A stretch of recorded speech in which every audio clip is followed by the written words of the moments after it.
दोस्तों नमस्कार, सभी का स्वागत है विजय पथ पर। गजब का प्रदेश है हमारा, 80,000 करोड़ का कर्जा है। लेकिन नेताओं के, अधिकारियों के आलम ये देखिएगा, मेरे हाथ में ये घोटालों की लिस्ट है। जरा ध्यान से सुनिएगा। उत्तराखंड की जितनी भी जनता इसको देख रही है और इसका आकलन जरूर कीजिएगा कि किस प्रकार के नेता हमने चुने हैं और वो नेता किस प्रकार के अधिकारियों पर अंकुश लगा रहे हैं। ये देखिएगा, ये जो अभी मेरे हाथ में ये कागज़ है, ये मामला दून मेडिकल स्कूल का है, जहां पर 9 मशीनें आनी थी। एनेस्थीसिया वर्क स्टेशन उस मशीन का नाम था। और बॉबी पंवार जो बेरोजगार संघ के अध्यक्ष हैं, कल एक बड़ी प्रेस कॉन्फ्रेंस भी इस पर करी थी, जिस पर तमाम साक्ष्य उन्होंने लेके आए थे, जिस पर साफ लिखा हुआ है, जो अभी आप स्क्रीन पर भी देख रहे होंगे। जो ये मशीन है एनेस्थीसिया वर्क स्टेशन, ये इससे पहले दिल्ली भी खरीद चुका है। दिल्ली भी अपने यहाँ जो ये मशीन है, उसके अलावा राजस्थान और नागपुर और भी हैं। इसके अलावा और हाँ, दिल्ली एक और है, 2 दिल्ली ने मशीनें खरीदी। अब जो मशीनों का रेट था, सेम कंपनी है, सेम मशीनें हैं। अब घोटाले किस तरीके से होते हैं ये देखिएगा। जो नागपुर है, अब आप जो स्क्रीन पर देख भी रहे होंगे, उन्होंने 11,67,000 की मशीनें खरीदी। उसके बाद जो दिल्ली में 17 लाख की मशीन खरीदी गई, एक मशीन की मैं बात कर रहा हूँ। और जयपुर ने 11,16,000 में मशीन खरीदी। उसके बाद दिल्ली ने एक और मशीन खरीदी, जो कस्तूरबा हॉस्पिटल है, 14,42,000 की। और उत्तराखंड में ये मशीनें खरीदी जाती हैं 60 लाख रुपए की, तकरीबन 5 गुना ज़्यादा। तो खुद सोचिएगा कि जो ये मशीनें जो खरीदी गई, कौन वो अधिकारी रहे होंगे जिन्होंने सैंक्शन की मशीनें, कैसे वो आपके नेता होंगे, किस प्रकार से जो ये मिली जुली भगत है ठेकेदार, अधिकारी और नेताओं की, किस प्रकार उत्तराखंड को एक गड्ढे में धकेलने का काम कर रहे हैं। इसकी पूरी डिटेल में मैं आऊँगा। बॉबी भाई से मैं बॉबी भाई के पास में जाऊँगा। कल एक बड़ी प्रेस कॉन्फ्रेंस थी और आपने एक बड़ा अहम मुद्दा ये उठाया था। कितनी मशीनें तकरीबन खरीदी गई? देखिए, 9 मशीनें खरीदने की डिमांड हुई थी। 9 मशीनों के लिए टेंडर अपलोड किया गया था और ये जो 9 मशीनें खरीदनी है, दून मेडिकल कॉलेज के लिए आनी थी। जब जैम पर ये टेंडर अपलोड किया गया तो इसमें कई कंपनियों ने आवेदन किया और उस कंपनियों में से जब छटनी हुई तो लास्ट में जो एलाइड जो कंपनी है, एलाइड मेडिकल लिमिटेड जो है, उनको ये टेंडर मिला। तो उन्होंने जो राशि वहाँ पर भरी है पर मशीन की 59,99,777 रुपये, जिन मशीनों की मार्केट वैल्यू 11 लाख से 15 लाख 17 लाख तक है, उन मशीनों को 60 लाख में ख़रीदने का मकसद क्या है? किन लोगों को फ़ायदा पहुंचाने का मकसद है? क्या किसी अधिकारी इस पर कोई अधिकारी इस पर जो पैसा बनाना चाह रहा है, या अधिकारी के साथ साथ विभागीय मंत्री हो या विभाग के और लोग हो जो इस पर पैसा बनाना चाह रहे हैं? ये बड़े सवाल अब यहाँ पर उठ रहे हैं जब से ये मार्केट वैल्यू से और इनका जो टेंडर प्रक्रिया में जो इन्होंने टेंडर में जो अपनी अमाउंट दिया है कि हम इस दर पर देंगे, तो ये कहीं ना कहीं कोशिश है किसी को फ़ायदा पहुंचाने की। मतलब हम बॉबी भाई कह सकते हैं कि 11 लाख तक की मशीनें खरीदी हैं, 11,67,000 की जो नागपुर ने मशीनें खरीदी हैं, वेस्टर्न कोलफील्ड नागपुर में। तो 11 लाख का आप 15 कर सकते थे, 20 कर सकते थे, चलो हमने माना कि 25 आप कर सकते थे, लेकिन 5 गुना ज़्यादा, कम से कम सीधा 60 लाख रुपए। आपको लगता नहीं कि मतलब भ्रष्टाचार का भी ये महाभ्रष्टाचार है कि मतलब साफ आप देख सकते हैं कि भाई इतनी की मशीनें कम से कम 5 गुना दर पे खरीदी जा रही है? बिल्कुल देखा जा सकता है। जो मार्केट वैल्यू है उसमें अगर एक्स्ट्रा कुछ जोड़ा जाए तो ट्रांसपोर्ट का जुड़ता है थोड़ा बहुत, जो ऐसा जुड़ जाए। ऐसा नहीं है कि तुम कोई 10 रुपये में चीज़ मिल रही तुम उसका 100 रुपये लगा दो, 10 से 11-12 रुपये हो सकता है, इससे ज़्यादा नहीं।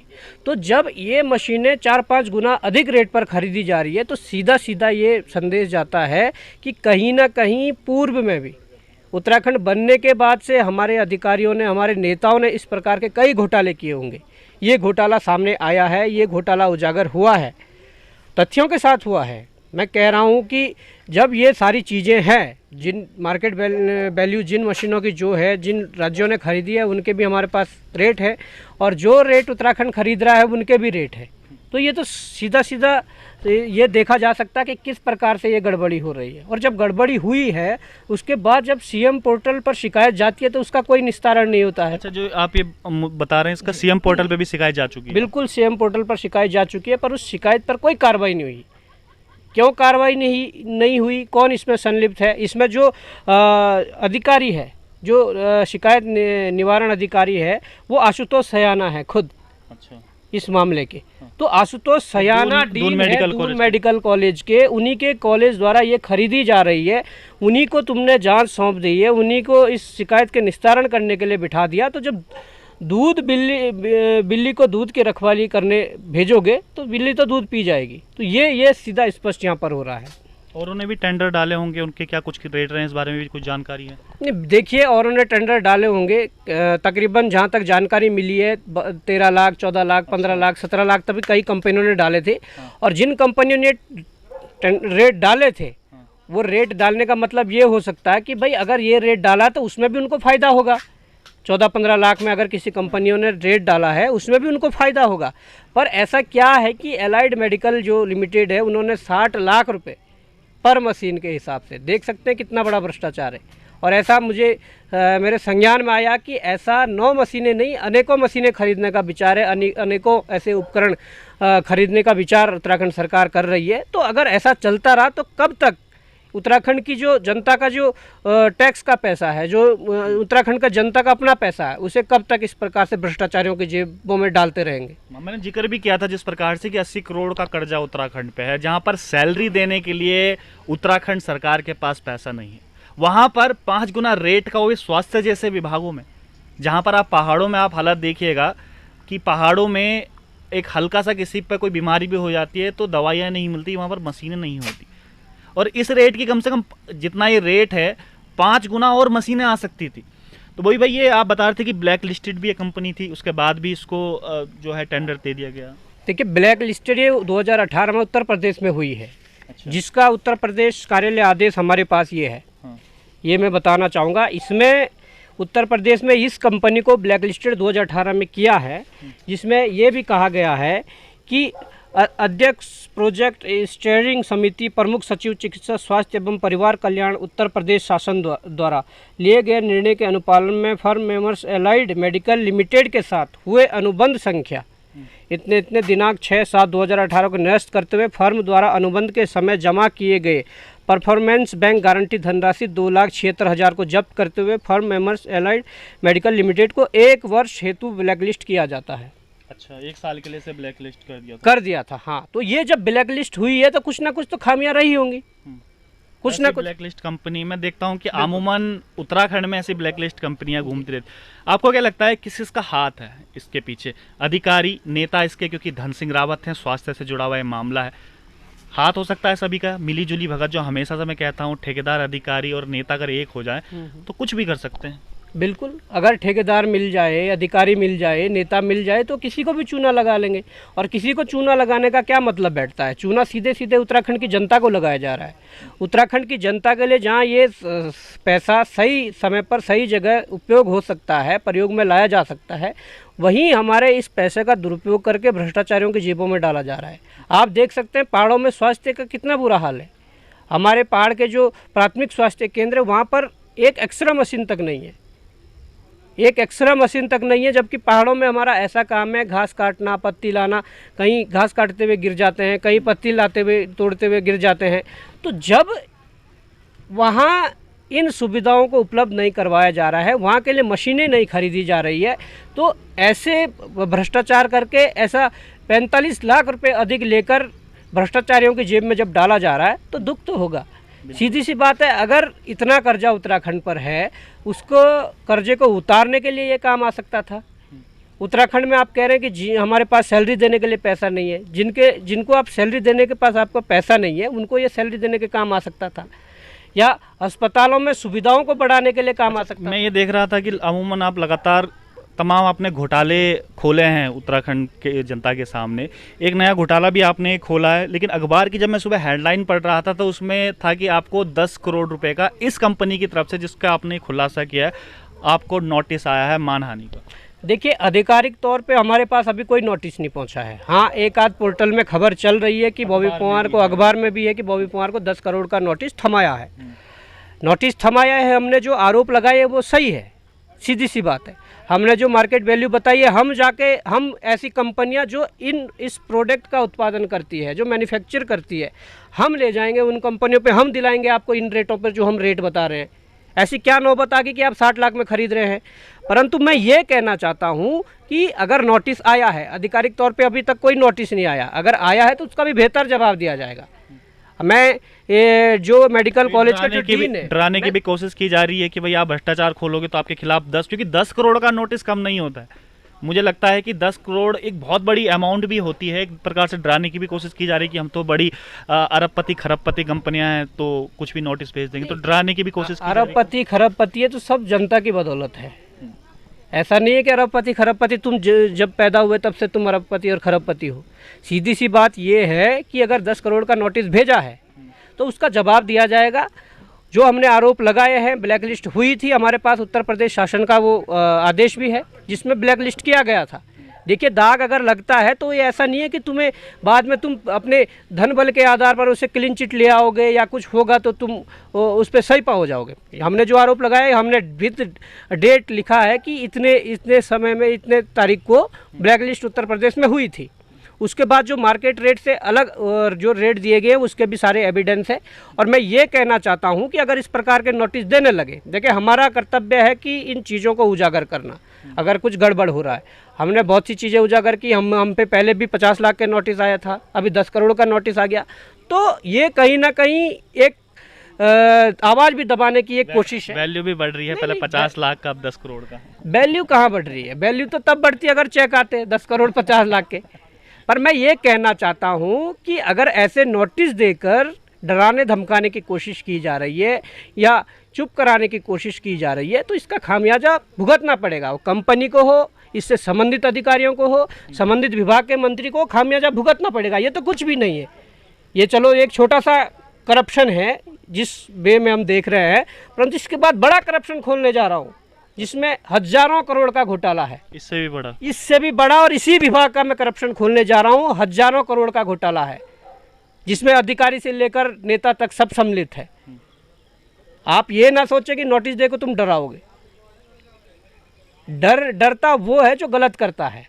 हमने हमेशा से ही जनता की आवाज़ बनने की कोशिश की है। जनता के जो आवाज़ को कोई नहीं उठाता था, जो करप्शन कोई नहीं उठाता था, उस करप्शन को उठाने की हमने कोशिश की है। इसमें और आगे क्या कुछ रहेगा जो अभी आपने घोटाला खोला है? क्योंकि हम देखते हैं कि घोटाला खुल जाता है लेकिन कार्रवाई इसमें नहीं होती, जैसा आपने बोला है कि भाई क्योंकि ये पहले ही सीएम पोर्टल में हो चुकी है। आगे ये क्या रणनीति रहेगी? आप घोटाले उठाते रहेंगे, कोई कार्रवाई नहीं होगी, क्या कुछ करोगे इसमें? नहीं, देखिए कार्रवाई ये है कि हम इसमें स्वास्थ्य सचिव से मिलेंगे, उनसे कहेंगे कि इस पर जाँच के आदेश हो और जांच के आदेश उम्मीद है कि करेंगे। अगर नहीं करते हैं तो अपने तरीके से हम इस लड़ाई को लड़ेंगे। दूसरी बात, मैं ये भी सुन रहा था, किसी अखबार में स्टेटमेंट आया है सयाना का कि ये कंपनी ब्लैक लिस्टेड नहीं है, बल्कि जिस कंपनी का हवाला दिया है, जिस कंपनी ने सीएम पोर्टल पर शिकायत की, वो कंपनी ब्लैक लिस्टेड है। अच्छा, ये दो चीज़ें हो गई कि वो नहीं, वो ब्लैक लिस्टेड है।